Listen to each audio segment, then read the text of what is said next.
حضرت سیدنا عمر رضی اللہ تعالی عنہ کے زمانے میں جب مسجد نبوی میں چراغاں کیا گیا، قندیل روشنی کی گئی، اور یہ رمضان المبارک کے آتے ہی اہتمام کیا گیا، بلکہ دربار خلافت سے یہ اعلان ہوا کہ ریاست کے اندر جتنی مساجد ہیں سب میں چراغاں کر دیا جائے۔ تو اچانک حضرت سیدنا علی المرتضیٰ رضی اللہ تعالیٰ عنہ مسجد میں داخل ہوئے تو جگمگ جگمگ کر رہی تھی مسجد نبوی۔ تو برجستہ حضرت علی المرتضیٰ کی زبان پر جو کلمات جاری ہوئے وہ یہ تھے کہ عمر اللہ تیری قبر کو روشن کرے۔ اور پھر کیسی دعا مستجاب ہوئی، حضرت علی کی قبر کہاں ہے، حضرت عمر کی قبر کہاں ہے، کیسی روشنیوں کے حصار میں ہے۔ تو کہا اللہ تیری قبر کو روشن کرے، تو نے اللہ کے گھر کو روشن کیا۔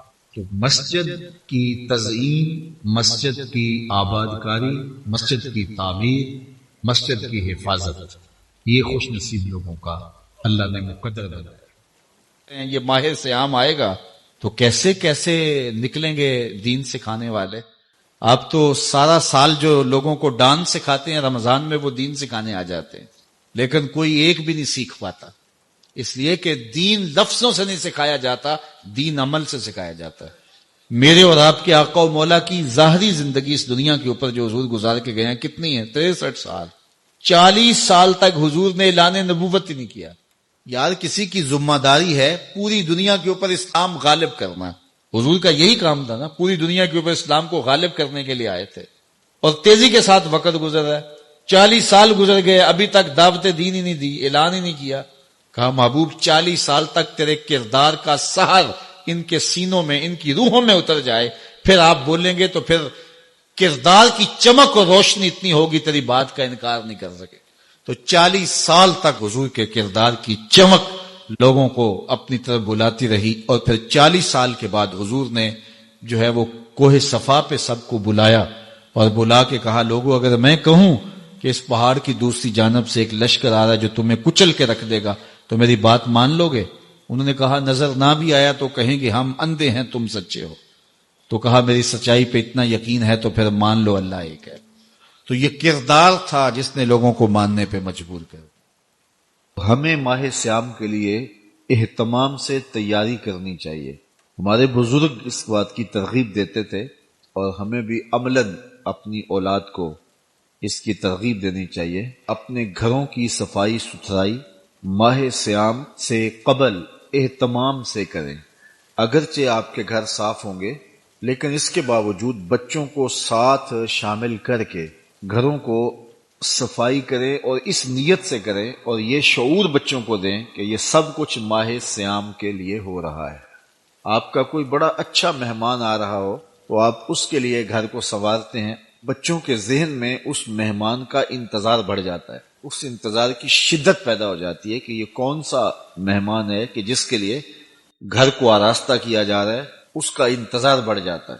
وہ مہمان آئے گا تو یقیناً مہمان کے آنے سے اللہ کی رحمتیں اترتی ہیں، لیکن جو مہمان ماہ صیام کی صورت میں جلوہ گر ہوگا تو اس کی رحمتیں جو اترتی ہیں اس کا کوئی اندازہ ہی نہیں کیا جا سکتا۔ اس لیے اپنی اولاد کو اس بات کا شعور دیں کہ ماہ صیام آ رہا ہے۔ جنت میں کوئی گرد و غبار نہیں ہے، جنت میں کوئی غلاظت نہیں ہے، جنت میں کوئی کچرا نہیں ہے، حتیٰ کہ جو جنتی جنت میں جائیں گے جو وہ کھائیں گے اس پر بول و براز نہیں ہوگا، پسینہ نہیں آئے گا، بلکہ وہ ایک خوشبودار ڈکار لیں گے، اس سے ان کا کھایا ہوا ہضم ہو جائے گا اور اس سے خوشبو پھیلے گی۔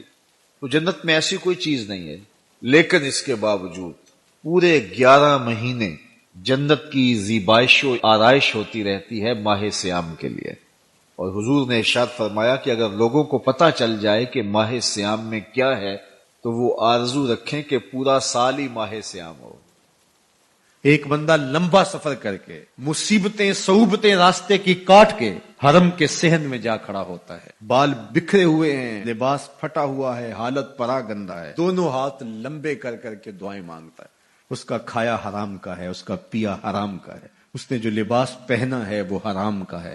میرے حضور فرماتے ہیں بتاؤ اس کی دعا حرم میں کیسے قبول ہوگی؟ کعبے میں پہنچ گیا، غلاف سے لپٹ کے دعائیں مانگ رہا ہے، ہاتھ لمبے لمبے کر کے دعائیں مانگ رہے ہیں، بال بکھرے ہیں، فقیرانہ حالت بنی ہے، آنکھوں میں آنسو ہیں، لیکن کھانا حرام کا ہے، پینا حرام کا ہے، لوگوں کے پیسے ہڑپ کر کے عمرہ کرنے آیا ہے، لوگوں سے زیادتی کر کے، غریبوں کا مال سمیٹ کر کے، خون نچوڑ کر کے یہ حج کرنے آیا ہے، میرے حضور نے فرمایا اس کی دعا قبول نہیں ہوگی، کعبے میں بھی قبول نہیں ہوگی۔ تو یہ بنیادی شرط ہے، جب بھی رزق ناپاک ہوتا ہے تو باطن اجڑ جاتا ہے، اس لیے ہمیشہ اپنے رزق کی پاکیزگی کا پورا لحاظ رکھیں۔